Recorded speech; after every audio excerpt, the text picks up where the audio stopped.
it do, baby? Cringe. It's your boy, the Power Dweeb.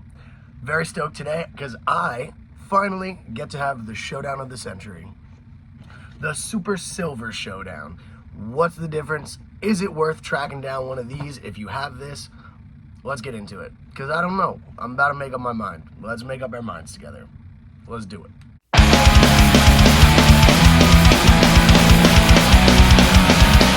So yeah, we all have been seeing, I'm assuming if you follow the Lightning Collection community, that these are finally showing up at Walgreens 4 years after the fact, I believe it was.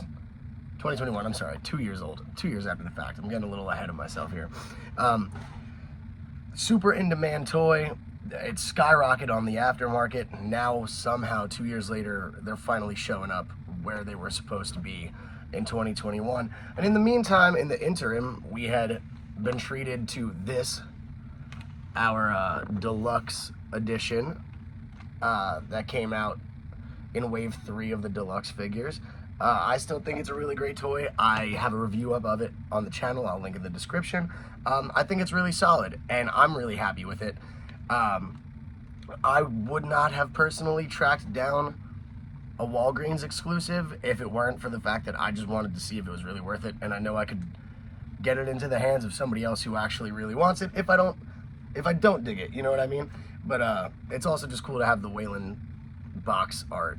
But just looking at it, it does not look like there's that much difference. I couldn't find my box for my deluxe toy, so I have a photo of the face mold that I'll throw up here.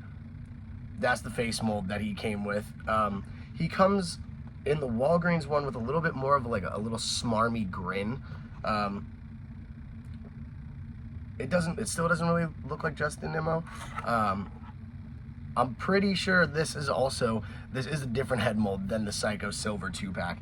But so I'm gonna open this up. Let's see what we work with. So just like the deluxe, he does come with the bladed and the blaster versions of the Super Silverizer. Only difference I'm seeing right now is that there's the black accent in the little circle here. We don't have that over on the deluxe. Interesting little variation. I'm not seeing too much of a difference in the figures, I gotta say. Honestly, I don't want to break them. Oh, that's weird.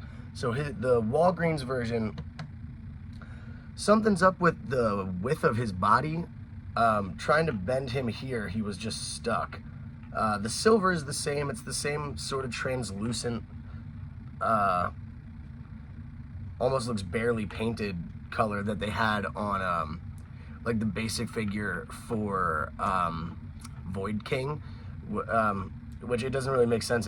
This looks like they were working out the prototype for like the Invisible in Space, well, the Invisible Turbo Phantom. His gold, the gold on his body from the Walgreens edition is considerably lighter than on the deluxe. Here, I'll grab you. I'm gonna grab you. This is the deluxe.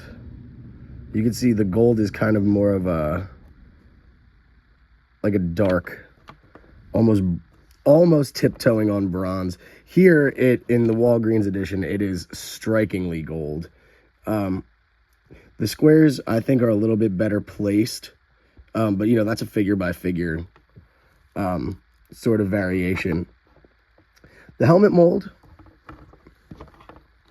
is identical, as I would expect it to be, because Hasbro doesn't like to do too much. But it's interesting to see the differences in color. You could see here, I think, really well. So other than a unique head mold and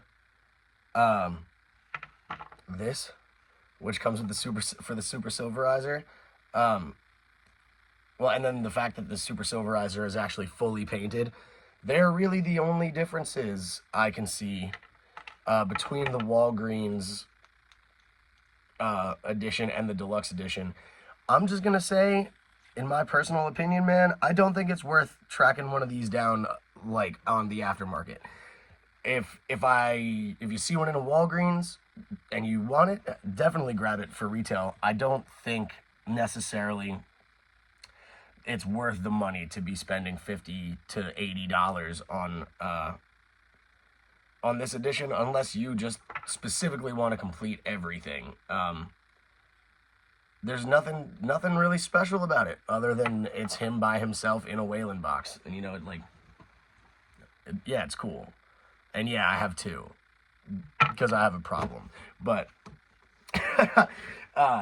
yeah, dude, all in all, I'm going to say I am very excited to have this. I'm excited to have the box and add them to my wall of stuff. I just added, you can't really see them, but down there, 2 new additions. I'm so very excited. I'm so very excited about the Jet Toe Men. So I'm going to be talking about them soon. I'm working on a little critique video where I'm going to be running through Jetman and discussing it through the lens of liturgical analysis of a tragedy, because I think that it is one of the greatest tragedies ever told, specifically the story of Guy Yuki. But I'm getting entirely off track here, but yeah, my verdict, man, who cares? That's what it comes down to for me, is if you find it cool. I don't understand why this is a grail. I get it. He was super sought after when he first came out, but now that he's actually showing up everywhere, whatever. I'm happy to have him. I'm glad that my friend is gonna have one too, because I got one of them for him. But ultimately, man, at the end of the day, I think the best bang for your buck would be just getting the deluxe, especially. He's only gone down in price at Target. I've seen people getting him for $11 instead of $30. So if the only difference you really have is that the civilian head is slightly different, it is a really cool head. I do like it. I feel like it has a lot of Zane's personality in it. Does he focus, you stupid phone? Yeah, it's got a little more attitude to it. But that's about it. That's really the only thing. The only differences I could see are the lighter gold and the little snide little face. That's it. Yeah, that's my verdict. My verdict is I don't care. It doesn't matter. There's no difference. Just the box. I don't know. If you disagree, if there's something that I missed in this that's different, I don't see it. I don't think I missed anything. Let me know in the comments. Peace and love. Happy hunting, homies.